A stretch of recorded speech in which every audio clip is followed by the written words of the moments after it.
Welcome on back, everybody. This is the All Aussie Rules podcast. This is episode 42. This is our round 19 preview. Thanks for joining us if this is your first time, and welcome back if you've been here before. As always, our podcast episodes on Friday preview the upcoming round football, so this is round 19. And then on Monday, we have our review episodes go live on Spotify and YouTube every Monday. So check all that content out every week. 2 episodes and also plenty of other stuff. There's other videos that go out on YouTube, so check them out. There's a ladder prediction video that went live yesterday or the day before, whenever it was. But go check that one out. Also, plenty of other content over on all the other socials. We've got Twitter, Facebook, Instagram, TikTok. Go check it all out. Thanks for joining. Don't forget to like, comment, and subscribe. And let's jump straight into this weekend's action. 9 matches again this weekend, as there is all the way through till the end of the home and away season. Friday night footy, Bombers Adelaide at Marvel Stadium. Big game for the Dons. They will go into this as comfortable enough favourites. Perhaps not as big of favourites as I potentially think they should be, but they are favourites nonetheless. We'll have a look at the teams first up for the Bombers. Jaden Laverde, Todd Goldstein and Jai Menzie all coming back into the lineup this week. Out goes Nick Hind, Peter Wright and Dyson Heppel, all omitted. For Adelaide, Mitchell Hinge comes back in. Out goes Taylor Walker, managed. So some big changes for both teams. Senior players going in and out. Also, milestone game for Nick Cox, playing his 50th AFL match this weekend. So good luck to him. What else have we got to talk about? A history of these two teams. What have we got? Obviously, they have already met this year. They met back in, round 7, I think it was. Over in Adelaide, that one. Essendon won it by, was it 3 points? Yes, it was 3 points. So Bombers got over the line, even though they kicked poorly. They should have probably won by more, but in the end there was that controversial finish where Draper just laid on the ball, but somehow didn't give away the holding the ball free kick directly in front. So the Bombers got the win. Overall, they were probably the better team throughout the night, so not that surprising. Bombers have a great record against Adelaide Crows over recent years. They've won the last 7 in a row. The last time Adelaide won a game against the Bombers was back in 2017 at Marvel Stadium. So, history is definitely on on the Essendon Bombers side. But yeah, pretty much most things are probably going to be on Essendon's side. In this one, you would think. Obviously, the Bombers sitting 6th on the ladder. They did get done last week by Melbourne in a very wet and horrible weathered game at the MCG. Last Saturday night, Adelaide Crows were playing at the exact same time on Saturday night. They were playing in Adelaide against St Kilda in also a wet game, and Adelaide got the win. But they're sitting 14th on the ladder, and they've got a lot of work to do if they want to win this. However, they did beat Carlton at Marvel Stadium earlier this year, so it's not completely impossible to see Adelaide winning this one. However, the Bombers are they definitely are a better team at Marvel Stadium than they are at MCG. So you'd have to think that that is potentially going to play into the Bombers' favour even more. Looking at the difference between these two teams, offensively very similar. Adelaide are a better defensive team than Bombers, which is crazy when Adelaide are 14th on the ladder. Bombers are 6th. It's just kind of shows that maybe Adelaide have been a little bit unlucky this season to be sitting as far down as they are. I mean, they've got themselves to blame for a few losses, but they've had a couple close ones that could have gone out either way. Whereas the Bombers maybe slightly overperforming, but overall the Bombers' predicted score here is certainly better than the Crows.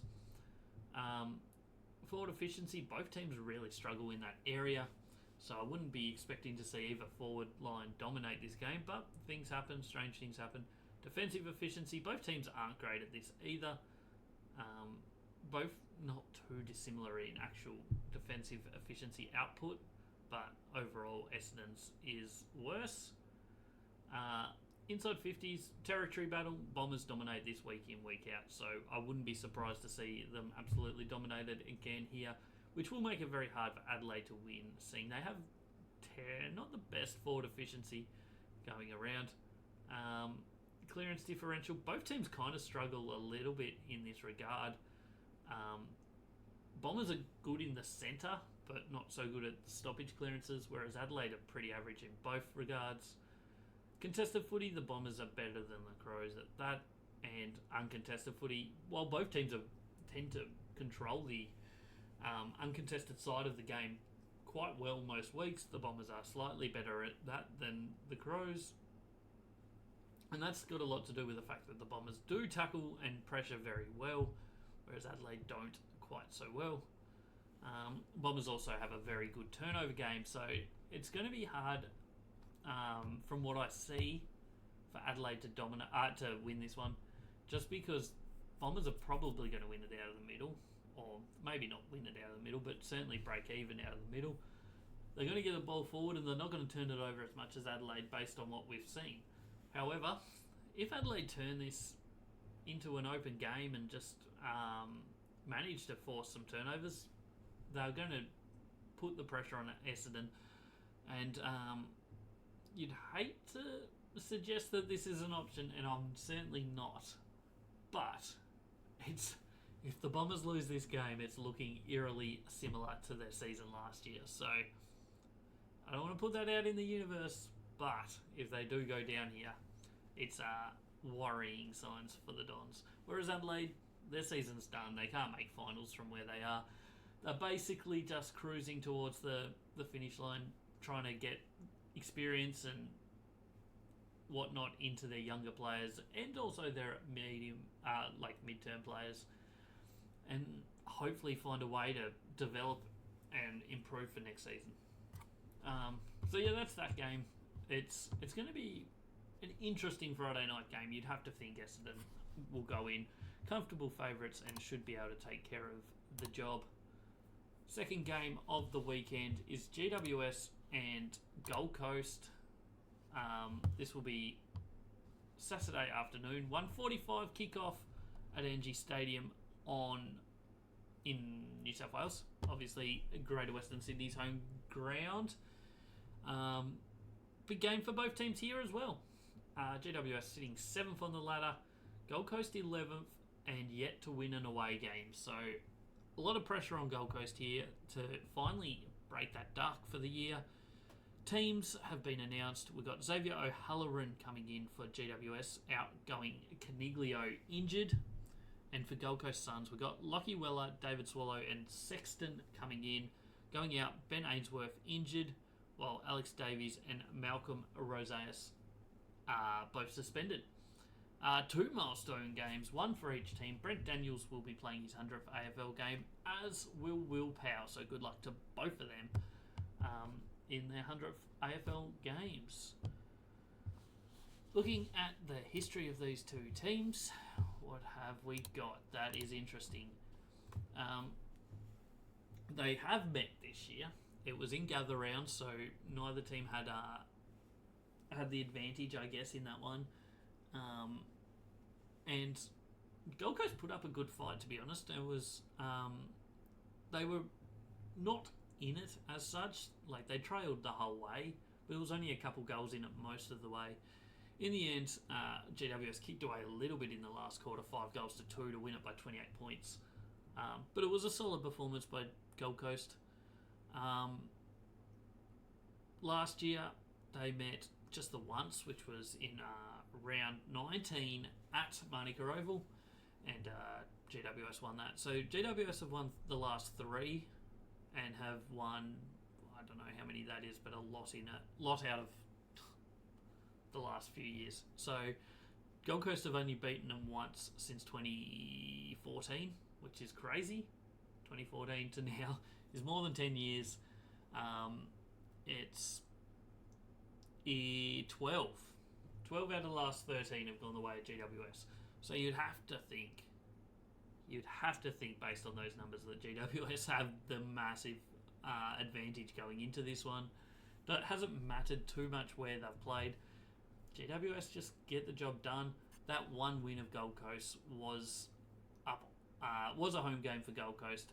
No, it was a home game for GWS. Sorry, I don't know what I was reading, but Gold Coast won it by 1 point. So their only win in the last 10 years over GWS was by a point. So big, important game for Gold Coast in particular. But GWS also kind of really need this win just to keep themselves in a good spot in finals contention, because it is very tight and congested between about 2nd and 13th on the ladder. So any game that you lose from this point going forward for teams could be very costly in the long run, because there's every chance that there'll be 2 or 3 teams fighting for that could go into the finals in the last 2 weeks, and there could be 2 or 3 teams that could drop out of the top 8 in those couple of weeks. So every game now is important just to set up your chances a little bit better. And history says GWS should be fine here. Looking at the last little bit for GWS, they've certainly turned their form around. There was a long period there where they were pretty much incapable of kicking a winning score. That has slightly improved over the last 3 or 4 weeks. They've managed to get much better scores on the board. They went a long period without getting over 80. I think it's 3 weeks in a row now they have. So things are trending upwards for them, certainly. And maybe they can get back into the form that they started the season, where they were premiership favourites at one point and looked really, really strong. The season, if they continue to improve the way they have over the last few weeks, there'll certainly be a chance to push towards top 4, to be honest. Gold Coast, they need a win and away game. There's no doubt about that. It's hard to take too much notice of the Gold Coast stats, just due to the fact that their stats at home are really good, but this is an away game and their stats drop off dramatically. Neither team are great at clearances. I think Gold Coast probably win the clearance game just because they can be good on their day, which maybe gives them first use of the ball and maybe helps them here, just due to the fact that that's probably one of their big issues when they travel, is just getting their hands on the footy. Contested footy, uncontested footy, tackling game all going the way of GWS. However, the intercept game does tend to go Gold Coast way, although that's inflated due to their home form, as with all their stats. Inside 50 differential, Gold Coast, as you can see on the screen, is plus 4.7 overall, but in away games they're in the negatives. So the team that wins the inside 50 count here might be pretty much home and hosed, to be honest. Both teams kind of struggle. Gold Coast not struggle when they're away, and GWS struggle typically all the time. So it'll be interesting to see how that plays out in this game, and whether which team can dominate that area. It's hard to see Gold Coast winning it based on everything we've seen from them this year when they're travelling, but strange things happen in AFL every week, and maybe that's what happens this weekend.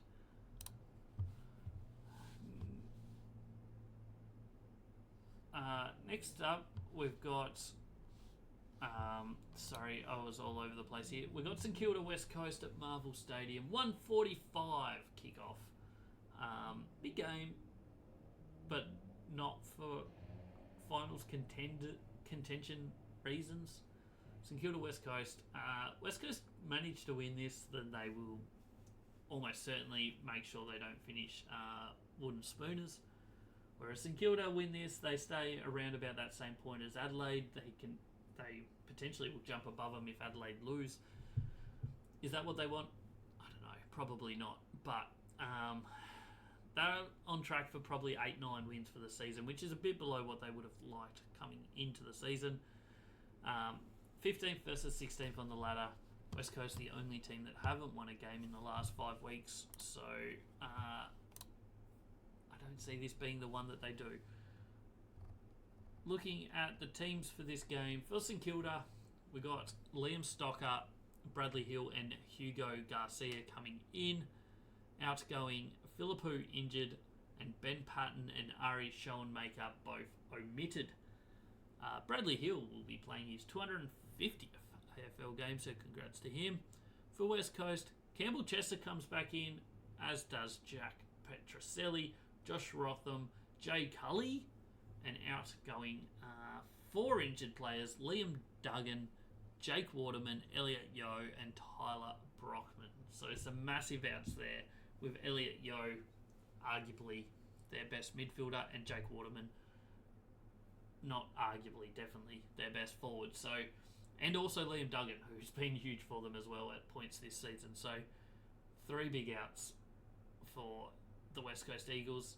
It's very hard to see them overcoming that on Saturday afternoon at Marvel Stadium. History of these two teams. Obviously, I mean, it's not any surprise. West Coast have struggled over the last few years. St Kilda have won the last 3, including the round 13 matchup between these two teams. So they did only meet 6 weeks ago over in the West, and St Kilda got the job done by 14 points. It's hard, very hard to see West Coast winning this. Looking at the stats, neither team are great at anything, let's be honest. St Kilda's defence is really good though, conceding only 77 points, and I think that's going to be the difference. Will be West Coast will just really not be able to find a way to score, I don't think, in this game at Marvel. I would be almost surprised to see West Coast kick above 50 in this match. It's probably going to end up being somewhere around about 75 to 35, if I was to have a guess. I'd love to see St Kilda go all out and attack and show what they can do when given the opportunity to let the leash off a bit. So we'll see what happens, but that's what I see. St Kilda are decent at clearance games, so you'll probably see them dominate that area, and they're pretty good at contested footy. So I think all key areas that St Kilda will win, which will lead them into a pretty comfortable victory, I would imagine, on Saturday afternoon. Next up, we have what is potentially game of the round. Hawthorn, Collingwood, MCG, Saturday afternoon football. What more? Both teams fighting for their season, really. Hawthorn sitting 13th on the ladder, Collingwood 12th on the ladder. Hawthorn's form a lot better than Collingwood's. Loser of this, while not gone for the season, certainly makes the rest of the season very, very difficult for them. This will be at the MCG, as I may have said already. Hawthorn at the moment look like they're going to start slight favourites, which who would have seen that coming 10 weeks ago? But that's what's happened. So, yeah, teams for this game. For Hawthorn, Finn McGuinness coming in, as does Jack Ginnivan for returning for his matchup against his old team. Going out is Cam McKenzie managed and Harry Morrison, who is omitted. Jack Scrimshaw will be playing his 100th AFL game. Meanwhile, for Collingwood, 3 massive ins. First up, Dan McStay returns for his first game of this season, and his first game since the preliminary final of last year. Obviously, he got injured there in the prelim final and missed the grand final, and then he did his ACL in pre-season just before Christmas, I think. I think it was in December. So pretty quick turnaround for him. He played VFL last week, kicked a goal, was solid.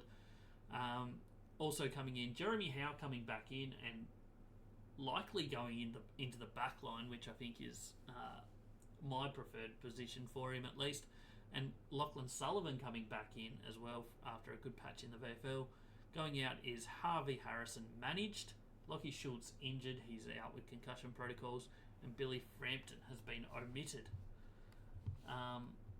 History of these two teams. Before I look at the recent matchups, I would say Hawthorn probably have the wood over Collingwood historically. But they do go game for game over the last few years. So Collingwood obviously won earlier this year in Gather Round by 5 points. Before that, last year, they only met once last year. That was in round 21, I think, and that was Hawthorn winning that one. And in fact, random stat from the year, Hawthorn is the only team that did not lose a game to Collingwood last year. So fantastic effort from them in that regard, in what was not their greatest season. 2022, they only met once, and Collingwood won that one by 4 points. And then 2021, they met once as well, and Hawthorn won that by 19. So it's going game for game, which suggests Hawthorn win this one. They certainly match up well against Collingwood typically, so I wouldn't be surprised to see that happen again here. That game earlier this year looked over at halftime. Collingwood were like 40-odd points up in the second quarter. Hawthorn came right back and nearly stole the game, but didn't quite get there. Looking at the differences between the two teams, scoring-wise, Collingwood over the season score better. Obviously, their last 3-4 weeks has not been fantastic though. Main area that is good for Collingwood is their forward efficiency, because they don't really dominate territory. They kind of get beaten in territory battle most weeks, but their efficiency going forward and then also their defensive efficiency are both very, very good, whereas Hawthorn are actually pretty solid as well in both of those areas, but slightly better at getting the ball inside 50. So that's certainly a concern for Collingwood here and over recent weeks, is the amount of field territory that they've been giving up to oppositions. And I think maybe Jeremy Howe going into the back line might be able to just steady that a little bit, potentially. That's certainly what Collingwood will be hoping for. Collingwood are the worst disposal efficiency team in the league quite comfortably. Clearances, neither team are great. Hawthorn are probably improving, whereas Collingwood stayed about the similar sort of point all year round. Contested footy, Hawthorn have been looking really good in that area lately, so I'd expect them to do well there. It's the number 1 tackling team in Collingwood versus the number 18 tackling team in Hawthorn. So it'll be interesting to see how that plays out in this one. Collingwood's numbers haven't been spectacular over the last few weeks, so I would like to see them get a lot more tackles this week. And then intercept turnover game. Collingwood are the number 2 team. They have dropped from number 1 about 3 or 4 weeks ago down to number 2, whereas Hawthorn are sitting number 7 and very good in that area as well. What does this tell us? It tells us it should be a close game. It should be an absolute ripper. Obviously, everybody remembers last year when Nick Dacos got tagged out of the game, got injured, and probably cost himself a Brownlow after the match with Hawthorn last year. So we'll see what happens this year. But I would suggest the loser is probably done for the year, whereas the winner has the potential to make a late season run and continue to still make maybe not top 4, but certainly maybe 5th or 6th for a home final if they can win this and get themselves to some form going into the remaining games of the year. Saturday night football, we've got a couple big ones. First up, Geelong Bulldogs. Geelong sitting 3rd on the ladder after a turn in form again after they had a really good start to the year. They won their first 7 and then only won 1 of their next 7 games. But then they've managed to turn it around again, winning 3 of their last 4. They're looking a lot better. Bulldogs sitting 10th on the ladder. Their season keeps looking like it's going to get going, and then the next week it doesn't. They were good last week. They were terrible the week before. So what are we going to get this week? Your guess is as good as mine. Looking at the teams for this one, just the one change for Geelong. Mitch Knevitt comes in for Jai Clark, who has been omitted. For the Bulldogs, 2 changes. Adam Treloar returns, as does Aaron Norton, so 2 big ins. Out going Harvey Gallagher and Riley Garcia, both omitted. So big ins for the Doggies there, which, who knows, maybe they'll be the difference. Recent years between these two teams, They met earlier this year in Gather Round, which was round 4. It was potentially one of the games of the seasons, actually, to be honest, that one. It was a cracking game. Geelong won it by 4 points in a game that was back and forward. Geelong led most of the way. Bulldogs had a good finish. Bont was absolutely huge, as was Leber for Bulldogs, but they couldn't quite wheel them across the line. But a really good performance either way. Last year they met in round 24 and the Doggies won that one by 25 points, and they also met in round 12, which Geelong won that one. Overall, Geelong definitely have the wood over the Doggies, winning 6 of the last 7. However, obviously, the round 24 match last year, which was at Cardinia Park, the Doggies won. So, Doggies do have the last game at this ground between these two teams. They did win, and Geelong have dropped a couple.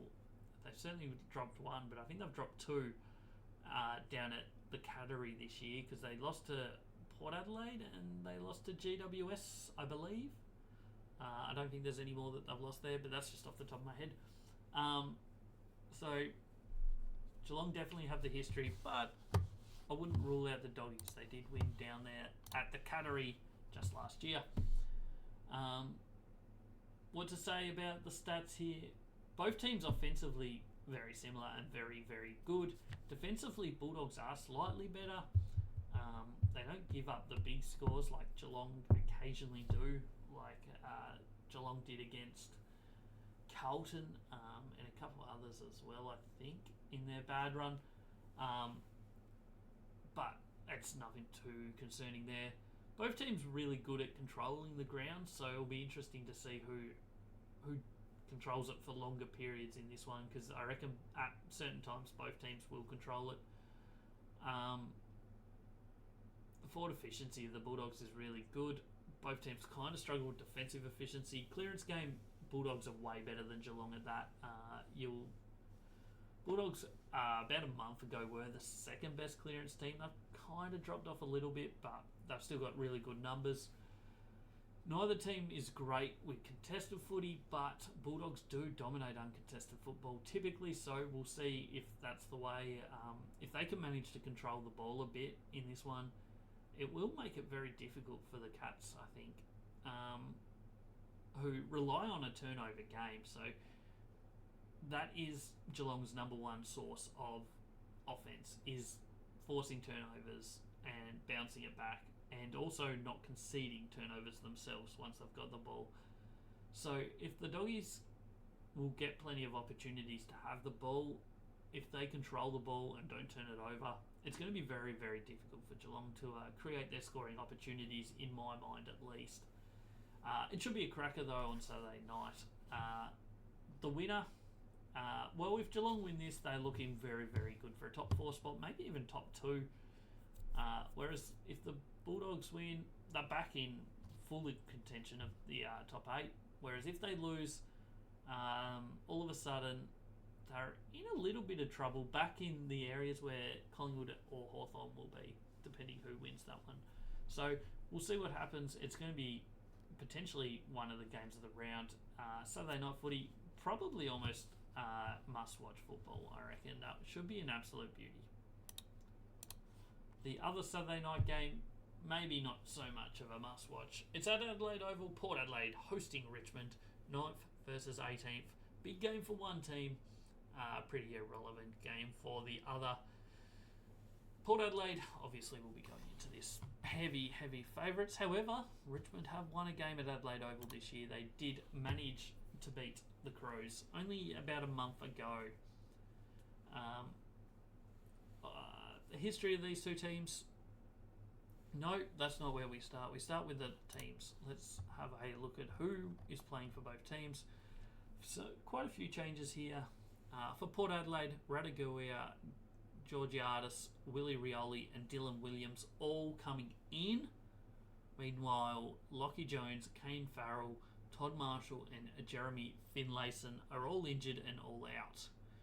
Quinton Narkle is playing his 50th AFL game. Meanwhile, for Richmond, Seth Campbell, Thompson Dow, and Caleb Smith coming in. So 3 young players. Just a side note, Thompson Dow I do really rate. So that's a big in for them. However, their 3 outs are massive. Nick Vlauston injured, Tim Taranto injured again, and Jack Graham injured. So, not good signs there for Richmond. Port Adelaide have the better ins, and Richmond have the worst outs. So, it's not looking good for them. They're sitting 18th on the ladder, and to be honest, this could be a really big nail in their coffin of getting the wooden spoon, to be honest. Potentially, I'm not saying it will be, potentially a big win for Port Adelaide. I'm thinking potentially 100 points. I'm a little bit worried about Richmond this week, to be honest. As we were about to look at before I remembered that we hadn't done teams, history of these 2 teams. Port Adelaide have won the last 3. There was 2 games last year and 1 this year. None of them have been smashings. They won this year's by 30. They won last year's by 31 and 10. Obviously, going back to 2022, 2021, that sort of era, Richmond were really good. So Richmond actually had the wood over Port Adelaide over that 5 or 6 year period. But history says since the Tigers have started dropping off, Port Adelaide have comfortably taken care of them each time. So I'd be very surprised to see Richmond win this one. They could get close. I'm thinking 5-6 goals would be close.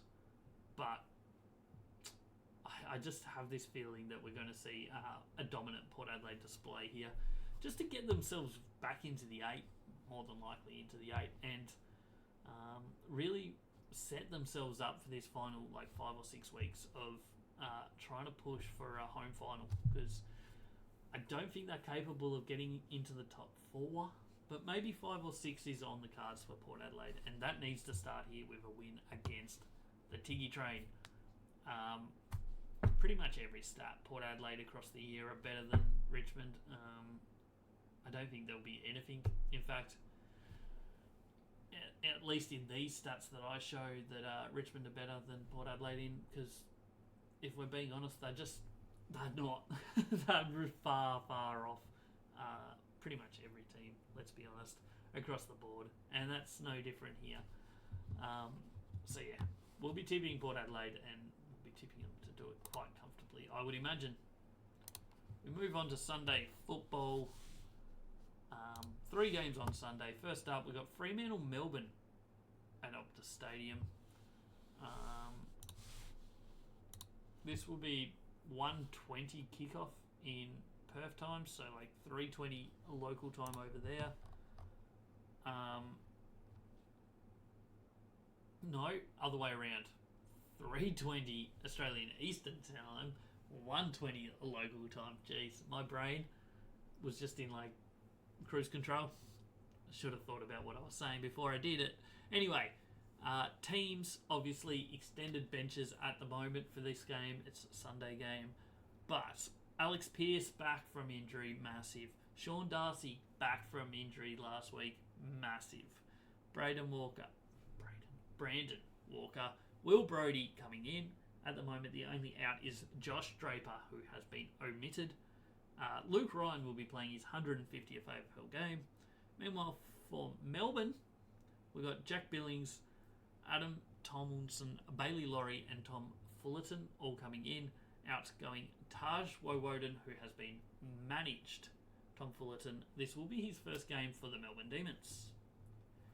Looking at the history of these 2 teams, they met earlier this year, and it was one of the biggest thrashings of the year so far. It was in round 12. Fremantle ended up kicking 22 goals 9, 141, and winning it by 92 points, and never really looking in danger. It was perhaps the turning point for both teams really this season. Fremantle since then have looked really good. Obviously they've lost twice since then, but one of them was against Hawthorn last week down at Utah Stadium, which I guess is a forgive. They played pretty well overall. But Melbourne from this loss onwards were really bad for a 3 or 4 week stretch. They have turned it around over the last 2 to 3 weeks though, so they've just given themselves a little bit of life. They got over the line just against North Melbourne a few weeks back. They beat Essendon last week in what was a huge win, just to set them up as a chance to play finals. That's obviously 8th on the ladder at the moment. This will be a tough game for them though. Fremantle in Perth is never an easy game.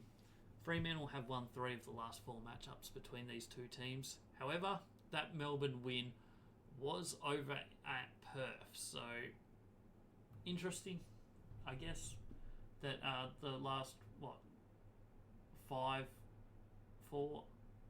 last 4 games between these two teams, have been won by the away team. So maybe Melbourne are a sneaky little chance in this one. I would be tipping Fremantle. I will be tipping Fremantle, but there is a little bit of hope there for the Demons. A win here for the Demons would be massive. It would obviously jump them above Fremantle and put them back in contention of potentially playing top 4, which would be unreal when obviously Petrarca is out for the whole second half of the season and now Gawn's out at the moment as well. Would be massive if they were to get over the line, but Fremantle should win this. And look at some of the stats here. Both teams defensively very, very good. Fremantle slightly better offensively. Number 1 defensive efficiency team in the league is the Demons, whereas Fremantle are 4th, so very good as well. The key area of difference, I guess, between these two teams is inside 50 differential. Fremantle get the ball forward a lot more than the Demons in comparison to their opposition. So it just gives them a lot of opportunities to score, and they make use of it a little bit better than Melbourne. Clearance team, Fremantle the number 1 clearance team. They have been pretty much all year in both centre clearances and stoppage clearances. Just clearances, Fremantle are the best. However, they had their colours lowered a little bit last week, losing the clearance game to Hawthorn, which is probably a big reason why they didn't win that game of football. Uncontested footy, Freo control that, whereas Melbourne do not at all.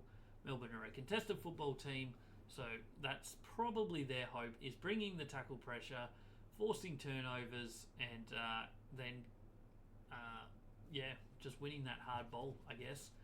If they allow Fremantle to control the uncontested footy in this one, it could get out of hand very, very quickly, like the game did last time when they met in Alice Springs.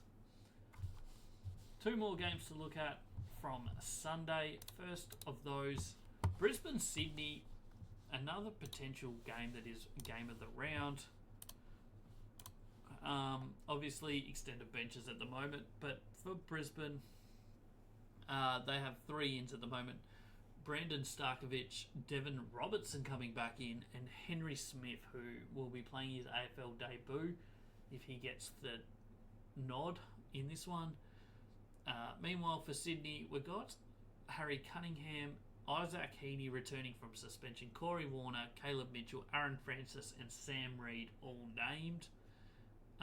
The 3 outs at the moment are Justin McInerney, James Rowbottom, who is a massive out, he's out injured as well, and Callum Mills, who's been managed after playing just 1 game in his return.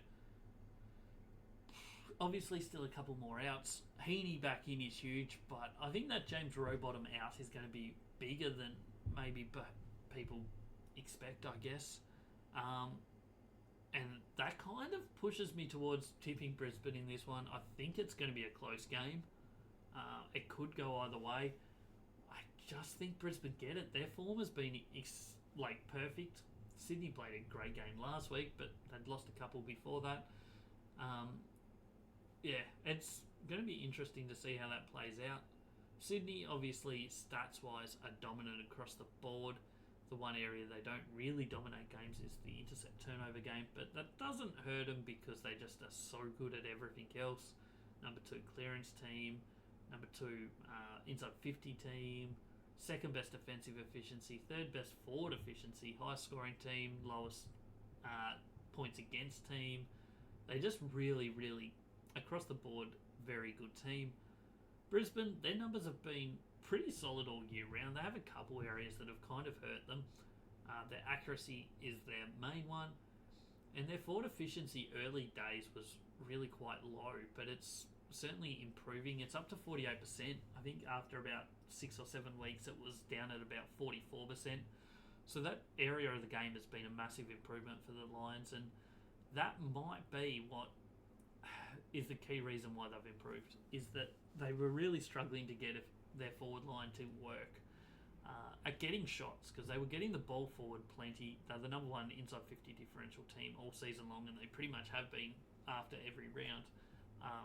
But they just had this inability early days to convert that into shots at goal. Charlie Cameron was down on form. Danaher probably was. Hipwood was struggling. But recently, those players have all lifted, as has everybody else in their forward line, and their midfielders have got forward for goals as well. So it's all been positive signs, I guess, over the last 10 weeks or so for Brisbane. And they're in the top 4 now, out of nowhere. If they win this, you can't lock them in for a top 4 spot, but you could certainly say that they're going to be hard to get out of the top 4.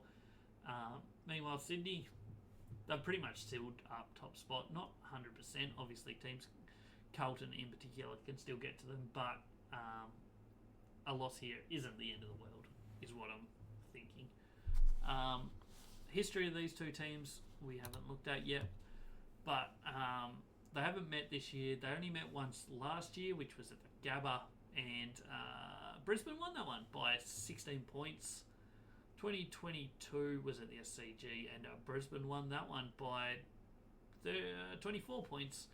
And then if you go back the year before, 2021 was at the Gabba, and Sydney won that one by 31. So Brisbane have won 4 of the last 5. However, they've split the last 2 times at the Gabba. So Sydney not completely out of this. Although Brisbane lost their first few games this year at the Gabba, it's still an absolute fortress for them. The numbers that they put up at Brisbane suggest they should win every game comfortably. Obviously, one of them was the Carlton game where they were 7 goals up and threw it away. Obviously, they also lost to Collingwood there, which was a weird game where they dominated a whole quarter of football. Collingwood didn't even have a shot for a whole quarter, and Collingwood won it by 5 goals somehow. So, they have dropped a couple, but I still think it is an absolute fortress for Brisbane, and I think we'll find that out on the weekend, on Sunday afternoon. Should be game of the round, another opportunity for game of the round, another game that you should definitely sit on your couch on Sunday afternoon and have a watch of this one. I think it should be really good. Should be an entertaining game, and hopefully lives up to expectations. One last game of football for the round, and it is not game of the round. It's Carlton hosting North Melbourne, Marvel Stadium, Sunday afternoon, 4:40 football. Carlton second on the ladder, North Melbourne 17th on the ladder. I don't know what to say about it, let's be honest. But we'll jump straight into the teams. Extended benches, obviously, but for Carlton, Jesse Motlop, George Hewitt, David Cunningham, Jack Carroll, and Sam Durden all coming in. Going out is Brody Kemp, and he's omitted, and Zach Williams injured. For North Melbourne, Zach Fisher, Jaden Stevenson, Griffin Logue, Will Phillips, and Robert Hansen Jr. all named ins. Out going Curtis Taylor and Cullen Dawson, who are both omitted. Looking at the history of these two teams, they met in round 3 this year. North Melbourne went down by 56 points. The last 3 times they've met have all been won by Carlton, which is no surprise. North Melbourne have been the better. Carlton have been the better team over the last 5 or so years. 2021, North Melbourne did win. That one by 39 points. So that's not that long ago, I guess, but it's... And if you go before that, North Melbourne had a pretty good record against Carlton. Does that suggest they're going to have a chance? Probably not. Carlton, at their best, win this one by 50 plus points. However, there's been a couple kinks in the Carlton armour over the last few weeks, and we're being honest. Is it a worrying sign? Maybe. It also could mean nothing. North Melbourne, their best has been since the bye week. Last week was not great up in Sydney. But you take out that game, their other 4 games since the bye have been really, really good. Good enough to beat Carlton? Probably not. But it's not the most outlandish thing of all time, because the main reason I think that Carlton's defence, they can't stop opposition from scoring. I think they're going to be able to score big though, Carlton. I don't know if North will be able to stop Carlton scoring, but also Carlton will probably really struggle to stop North from scoring. There's a chance that this turns into an absolute goal fest. I'm going to just put it out there right now. I think this ends up 155 to 120. Could be outlandish, but this could be a goal fest. Kangaroos kick straight and aren't the worst offensive team. They're not great. They've had some bad games, but they kick straight, and I think against Carlton, who really struggle to defend at times, they're going to have a chance to get to over 100. And Carlton, who love to play offense, and North Melbourne, who don't defend great, will probably score massive. So put her in your score sheets now. 155 to 120 is my call. Come back on Monday and see how I did, I guess. Across the board, Carlton are just the better team, stats-wise, every way. It's very hard to suggest that Carlton lose this one. So that's all 9 matches for the weekend. Some absolute crackers. Couple not so good games. But let's have a look at my tips, how they're going to go, who I think's going to win. We came off 9 of 9 last week. Let's see if we can do it again this week. Friday night footy, we've gone Essendon over Adelaide. In what is potentially a tight contest, both teams, Essendon have a lot more to play for. Adelaide kind of playing for pride at this point. GWS to beat Gold Coast by 7. It's hard to tip Gold Coast on the road until they win a game. I've said it a couple times now. Until they win a game at home, on the road, I am not going to tip them on the road. Just like until they lose a game at home, I'm not going to tip against them anymore. Next up, St Kilda to beat West Coast. There's no way, surely, that St Kilda lose this one. A couple of big outs for West Coast, and it's very hard to see a way that they can win this one. Hawthorn, Collingwood, I've gone Hawthorn. It pains me to say I am a Collingwood supporter, but Hawthorn, I have the wood on Collingwood. They're a better form team at the moment. It's hard to see a way that Collingwood turned it around. They might, Dan McStay might be what they need, but we'll wait and see. Geelong Bulldogs, they played a cracker last time. Could they be going to play another cracker this one? I hope so. It should be a good game Saturday night. Gone Geelong by 3 points. Port Adelaide should take care of Richmond comfortably. I've got it by 44, but it could well be 144. Brisbane, Sydney. I've tipped Sydney on the sheet. Everything in my head right now is telling me Brisbane. So I've gone Sydney. That will be my official podcast tip. But in my actual tipping comps, I may go Brisbane. I think I'm going to go Brisbane, guys. Just everything in my head is telling me Brisbane. But we'll see what happens. I went Sydney earlier today, and I'm going to stick with that, at least for the podcast. Fremantle, Melbourne. We're going Fremantle by 20. And then Carlton will round out the week with a comfortable win over North Melbourne. I've got it by 44 points, but it could be anywhere around about that or more. Who would know? That's all 9 matches tipped, all 9 matches previewed. Thanks for tuning in, everyone. Don't forget to like, comment, and subscribe. All the interactions help. Check out all my other content. There is so much on my YouTube channel, on my TikToks, on all my socials. Go check it all out. There is a lot of content.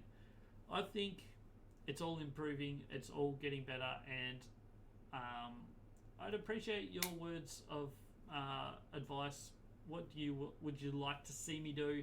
Next week, I will be doing a run home video for each team in finals contention, and if there's any other videos or suggestions out there, fire away in the comments. Let me know. Thanks for tuning in. I'll catch you on Monday for our review episode. I'll be going live around lunchtime on Monday. Thanks for tuning in. Catch us on the next one.